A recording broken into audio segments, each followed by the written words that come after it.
রসুল যখন হাঁটি হাঁটি পা হাঁটতে শুরু করছেন, তো আমেনা একদিন কোলে নিয়ে কাঁদতেছিল।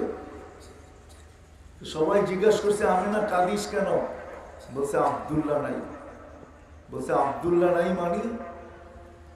বাচ্চা যখন হাঁটতে শিখে সবচেয়ে বেশি খুশি বাবা হয়। আঙ্গুল ধরে হাঁটাইতে শুরু করে, গতি বাড়ায়, এদিকে নিয়ে যায় ওদিকে নিয়ে যায়, ওইখানে ছেড়া দেয় এখানে ছেড়া দেয়, আর সে 2 কদম হাঁটে আবার পড়া যায়, আবার বাবা দৌড়ে যায় কোলে নেয়, আর সে দুনিয়াকে বুঝায় হাঁটতে শিখতেছে, কয়েকদিন পরে দৌড়াবে, কয়েকদিন পরে আমার কাঁধে কাঁধ লাগাবে, কয়েকদিন পরে আমার পক্ষ হয়ে লাঠিও ধরবে। ঠিক না? কিন্তু আব্দুল্লাহ তো নাই, কে হাঁটাবে? তো আল্লাহ চলে আসছিলেন। আল্লাহ এসে বলছিলেন, আমি না কাঁদিস না, তুই কাঁদলে আমি সইতে পারি না। সন্তান তোর হইতে পারে, কিন্তু বন্ধু তো আমার। আব্দুল্লাহ নাই তো কি হইল? আব্দুল্লাহ হাঁটাইলে দুনিয়াতেই হাঁটাবে। এই মক্কার অলিগলি, ওকাজ মাজান্না, 2টা সবচেয়ে বড় মেলা, ঘুরাইলে নানার বাড়ি নিয়ে যাবে একটু দূরে, আসতে দে ঘুরার সময় আমি রব চলে আসবো। এটাই বোঝায়। আল্লাহ যেন চলে আসছিলেন, আর বন্ধুর আঙ্গুল ধরে নিয়ে গেছেন ঘুরাইতে। চলেন মক্কা থেকে শুরু, বাইতুল মুকাদ্দাস ঘুরায় নিয়ে আসি, বাইতুল মুকাদ্দাস ঘুরায় নিয়ে আসি।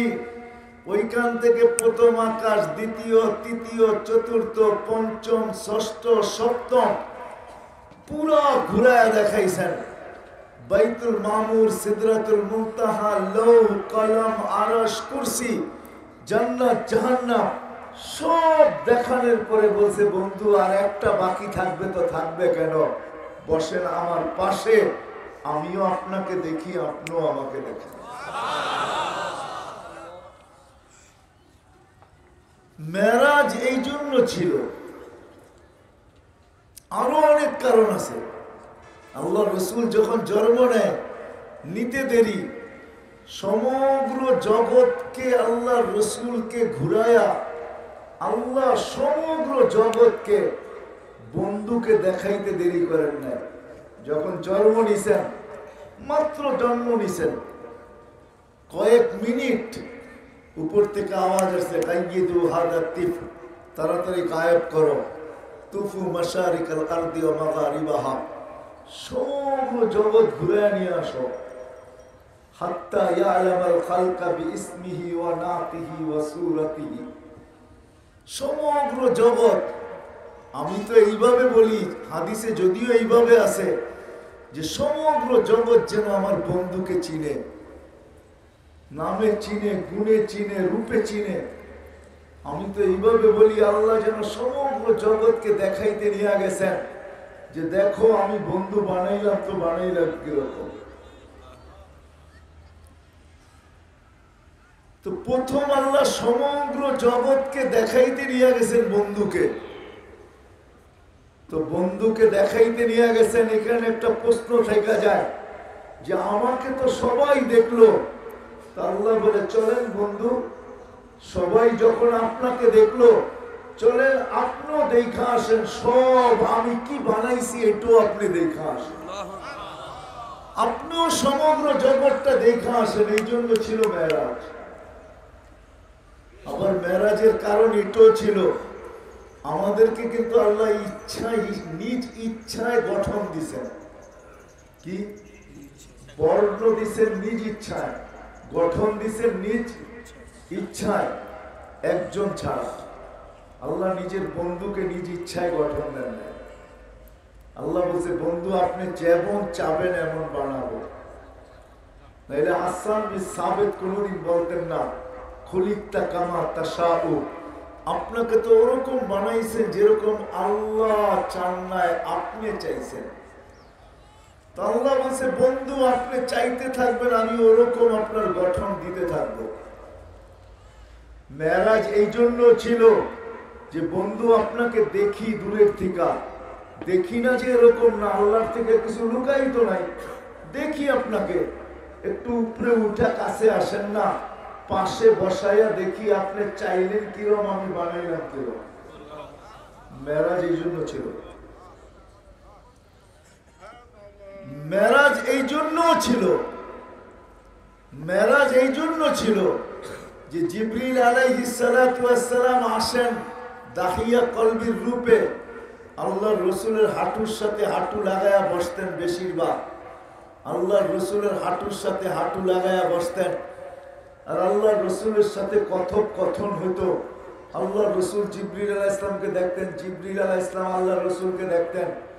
আমার মনে হয় আল্লাহ এটা পছন্দ করেন নাই, এই জন্য মনে হয় মেরাজ, যে আসো জিবরিল তুমি ডেলি যাও আমার বন্ধুর কাছে, আর বন্ধুকে দেখো, বন্ধু তোমাকে দেখে তুমি বন্ধুর সাথে কথা বলো, বন্ধু তোমার সাথে কথা বলে, দুইজনে হাঁটু লাগায়া বসো। আসতেছে দিন আমি বন্ধুকে ডাইকা নিয়ে আসব আর তোমাকে আউট করে দিব। বন্ধু আমার পাশে বসবে, আমি বন্ধুর সাথে কথা বলবো, বন্ধু শুনবে, বন্ধু আমার সাথে বলবে, আমি শুনবো, তুমি আউট, তোমাকে আউট করে দিব। এটা আর বেশি দিন চলতে দিব না, এই জন্য মেরাজ। হ্যাঁ আমি হারায় যাব ওইদিকে গেলে, চলেন নিয়ে আসি একটু ঘুরে আপনাদেরকে। নবী তো চিনি না, খামাখা বলি আসে, ঠিক না? কি বলেন? শুধু শুধু বলি কি নবীকে মহব্বত করি, ঠিক না? কি বলেন? হ্যাঁ মুখে মুখে বলি আমরা নবীকে মহব্বত করি, ঠিক না? হ্যাঁ নবী তো চিনি না, মহব্বত করি তো কি করি? নবীকে চিনেন? হায় হায় আমরা নবীও চিনি না। মানুষ দুনিয়াতে আসলে তার পরিচয় পরিচিতি হয়, প্রচার হয়, প্রসার হয়। যতক্ষণ পর্যন্ত অস্তিত্ব না হয় ততক্ষণ পর্যন্ত প্রচারও হয় না, প্রসারও হয় না। আমাদের নবীজির অস্তিত্ব তো দূরের কথা, সমগ্র সৃষ্টির 1000 বছর আগের থেকে আল্লাহ আমাদের নবীজির প্রচার প্রসার শুরু করছেন। 1000 বছর আগের থেকে, সৃষ্টিরও 1000 বছর আগের থেকে আল্লাহ সূরা ইয়াসিন পড়ছেন, বন্ধুর 10টা নাম রাখছেন। এখনো সৃষ্টি হয় নাই, কিচ্ছু হয় নাই, আল্লাহ শুধু আল্লাহ। ওই হাদিস কিরকম আমি জানি না, কুনতু কানজাম মাখফিয়া, আল্লাহ বলে আমি একটা লুকায়িত সত্তা ছিলাম,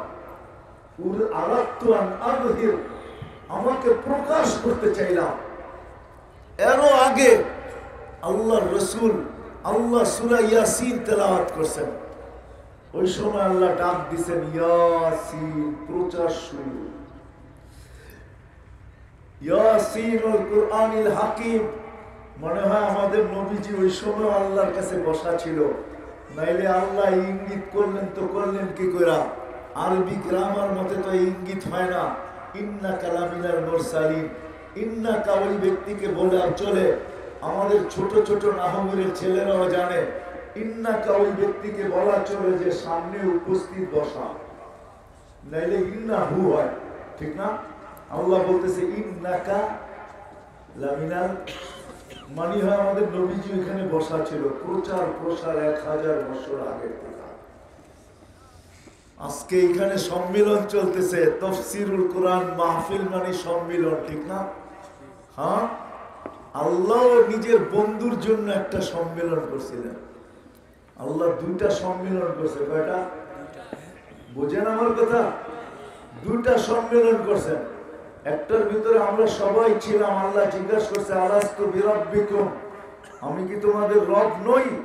আমরা চিৎকার দিয়ে বলছি বালা, সম্মেলন শেষ। আরেকটা সম্মেলনে আমরা ছিলাম না, শুধু নবী আর রাসূল ছিল, আর কেউ ছিল না।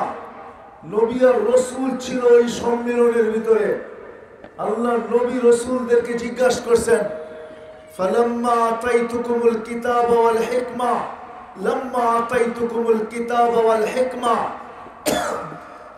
আমি যখন তোমাদেরকে নবুয়ত দিব, রিসালাত দিব, সুম্মা ইয়াতিকুম রাসূল, তারপরে আমার রসুল আসবে, আমার রসুল আসবে, তোমরা আমার রসুলের উপরে ঈমান আনবে তো, তোমরা আমার রসুলকে সহযোগিতা করবে তো। তো সমস্ত নবী রসুল বলছে আমরা অবশ্যই করব। ওইখানে আল্লাহ বক্তা ছিলেন, আমাদের নবীজির শান আলোচ্য বিষয় ছিল। নবী রসুলরা ওইখানে শুধু শ্রোতা ছিলেন, ওইখানে শ্রোতা ছিলেন নবী রসুলরা। আল্লাহ ওই সম্মেলনের ভিতরে রসুল বলছেন আমার রসুল আসবে। আমি যদি প্রশ্ন করি আল্লাহকে, আল্লাহ রসুল তো 313 জন, এটা আবার কোন রসুল যে আসবে? তো আল্লাহ বলে রসুল 313 জন বটে, কিন্তু শব্দে রসুল আমি কাউকে দিব না।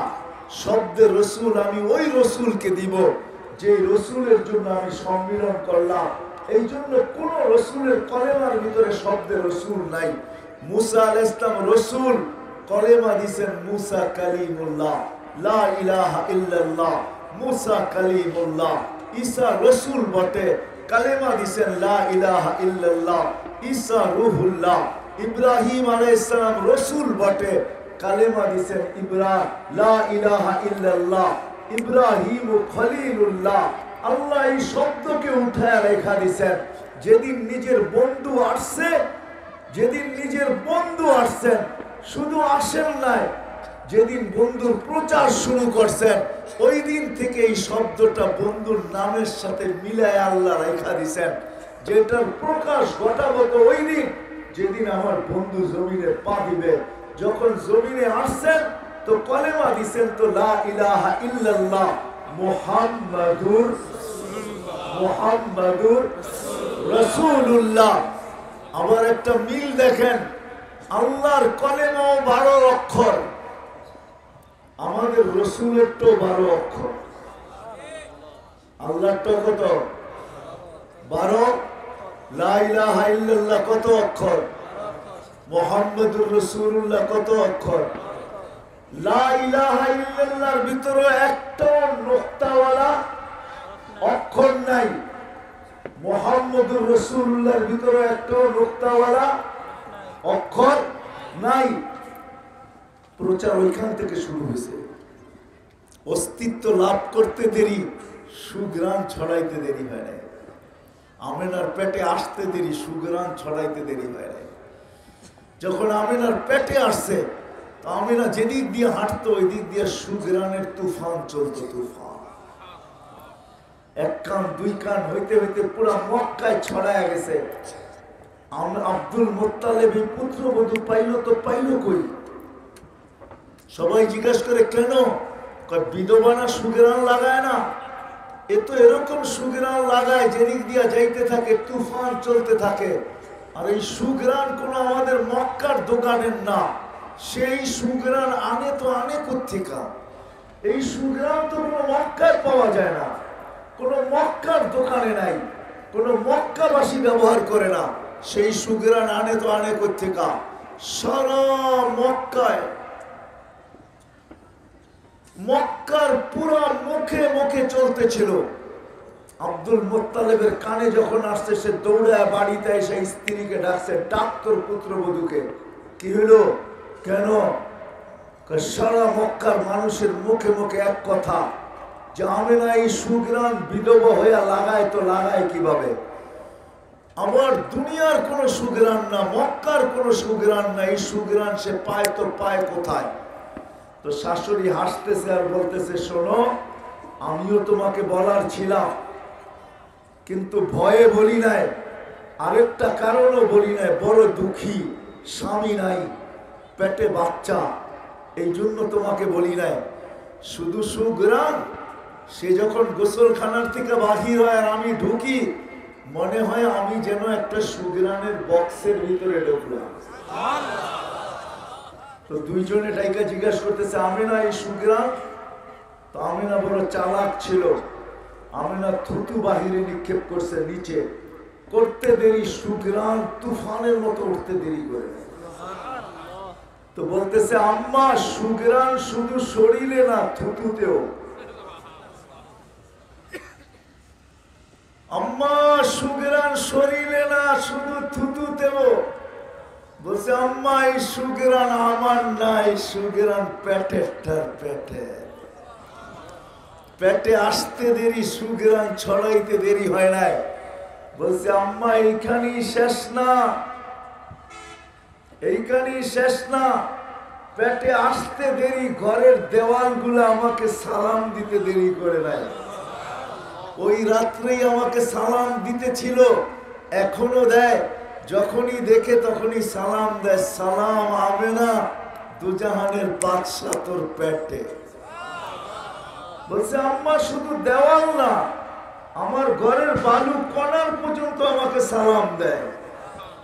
শুধু বালুর কণা না, বাহিরে বাহির হইলে তরু লতা বৃক্ষ রাজি, এমনকি মক্কার পাহাড় গুলা মনে হয় ছুটা এসে আমার কদমে সালাম দেওয়া যায়।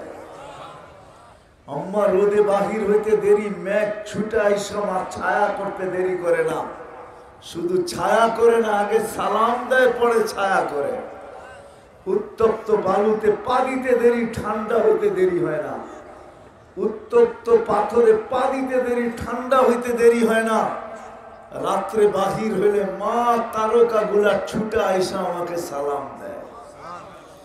চারটা নিচে নাইমা বলে সালাম আমেনা, সালাম দুজাহানের বাদশা তোর কাছে সালাম। বলছে মা এখানেই শেষ না, পেটে যেদিন আসছে ওই দিন জান্নাতের 3 মহিলা আমাকে মালা পরায় গেছে। বলছে সেই 3 মহিলাকে বলে ফেরাউনের স্ত্রী আসিয়া, ঈসা আলাইহিস সালামের আম্মা মারিয়াম, মুসা আলাইহিস সালামের বোন কুলসুম, 3 জন জান্নাতের মালা নিয়ে আসছে আর আমাকে পরায় গেছেন। আর বলছেন আমেনা সালাম সালাম, আমাদের জান্নাতের রাজা তোর পেটে চলে আসছে, আমাদের জান্নাতের বাদশা চলে আসছে তোর পেটে। বলছে আম্মা এইখানেই শেষ না, 12 জন রসুল আমাকে মারা পড়ায় গেছে। বলছে আম্মা এইখানেই শেষ না, আমি কুয়ার পাশে যাইতে দেরি, যেদিন থেকে পেটে আসছে আর আমি পানি রশি দিয়া তুলে আনি না। আমি কুয়ার পাড়ে যাইতে দেরি, পানি যতই নিচে থাকুক না কেন কলকল কলকল শব্দ করতে করতে উপরে উঠে আসে। আগে আমাকে সালাম দেয়, তারপরে বলে আমেনা তুই চলে আসলি তো চলে আসলি কেন, হুকুম দিলে তো বাড়িতে যেয়ে ভরা দিয়ে আসতাম, তোর পেটে তো দুজাহানের বাদশা। বলে মা আমি কুয়ার পাড়ে যাইতে দেরি, মক্কার মেয়েগুলা ছুটে আসতে দেরি করে না, আমার হাতে পায়ে ধরে আর বলে আমেনা কুয়ার পাশ থেকে তুই যাইস না, তুই গেলে পানি নিচে চলে যাবে, আমাদেরকে রশি দিয়ে তুলতে হবে। বোন তোর পা ধরি, তুই দাঁড়ায় থাক, আমরা বর্তন গুলাকে ভরা নেই, আমরা তোরটা ভরেও দিব, বাড়িতে নিয়েও দিব। বলছে আম্মা এইখানে শেষ না, ডেলি হাজারো কাহিনী আমার সাথে হইতে থাকে। তোমরা জিজ্ঞাসা করতেছো সুগ্রাণ পাইছি, তো পাইছি কই? আর পেটের থেকে যখন দুনিয়াতে আসছেন, আসতে দেরি, যখন আসতেছিলেন আব্দুর রহমান ইবনে আউফ রাদিয়াল্লাহু তাআলা আনহুর আম্মা বলতেছিলেন কাআন্নাল মিসকা ইয়াফুর, সমস্ত জগৎটা সুঘ্রাণে মোহিত হয়ে, সমস্ত জগৎটা সুঘ্রাণে মোহিত হয়ে গেছে। যখন আসতেছিলেন সমগ্র জগৎটা সুঘ্রাণে মোহিত হইতেছিল, গ্রাম আর গ্রাম, সমগ্র জগৎ। আঙ্গুল উঠাইতে দেরি, সমগ্র জগৎ আলোকিত হইতে দেরি হয় না। আম্মা জান বলেন ওই আলোর ভিতরে শুধু আলো না, আমি ওই আলোর ভিতরে কামরায় বসা রোম আর পারস্যের বড় বড় উপস্থাপনা দেখতেছিলাম, সব দেখতেছিলাম কামরার ভিতরে বসা বসা। হায় হায়, চলেন চলেন, জাবের রাদিয়াল্লাহু তাআলা আনহু থেকে রিওয়ায়াত, আল্লাহর রাসূল বাহির হয়েছেন কাজায়ে হাজতের জন্য। কাজায়ে হাজত বুঝেন, বাথরুমের জন্য বাহির হয়েছেন, কিন্তু পর্দা করার মতো কোনো জায়গা ছিল না। তো আল্লাহ রাসূল দেখতেছিলেন দূরে দূরে ছোট ছোট ঝাড়ি, ঝাড়ি বুঝেন, ছোট ছোট গাছ, মরুভূমিতে যা হয়। তো আল্লাহ রাসূল বলতেছিলেন জাবের, এই ছোট ছোট গাছগুলোকে বলো আমার জন্য যেন পর্দা করে। তো জাবের রাদিয়াল্লাহু তাআলা চিৎকার দিয়ে বলতেছেন, ওই গাছগুলা আল্লাহ রসুল প্রয়োজন সারবে, তোমরা তাড়াতাড়ি পর্দা করো। তো জাবের রাদিয়াল্লাহু তাআলা বলতেছিলেন, গাছগুলা কার আগে কে ছুটে আসবে, নিজের জায়গার থেকে উঠা মানুষের মতো ছুটে আইসা চতুর্দিক হয়ে দাঁড়ায়া আল্লাহ রসুলের জন্য পর্দা করে দিছেন। আল্লাহ রসুল ভিতরে ঢুকছেন, প্রয়োজন শেষ হয়েছে, আবার বলছে জাবের এদেরকে বলো নিজের জায়গায় চলে যেতে। উনি বলেন, আমি বলতে যাব সত্য, কিন্তু আমার ইচ্ছা ছিল আমি দেখবো এখানে আছে তো আছে কি। যখন যা বলছে তোমরা তোমাদের জায়গায় চলে যাও, সবাই জিজ্ঞাসা করছে জাবের কি পাইলে? আল্লাহি মা ওয়াজাদতু ইল্লা রায়হা, সুঘ্রাণ ছাড়া কিছু পাই নাই। যার অস্তিত্ব ঘ্রাণ, যার আবির্ভাব ঘ্রাণ, যার ইশারা করলে ভাগ্য খোলে। কি করলে? আল্লাহ রসুল ইশারা করলে ভাগ্য খোলে। আল্লাহ রসুলের খোঁজ ছোঁয়া লাগলে ভাগ্য খোলে। ওই মুহাম্মদুর রাসূলুল্লাহ সাল্লাল্লাহু আলাইহি ওয়াসাল্লাম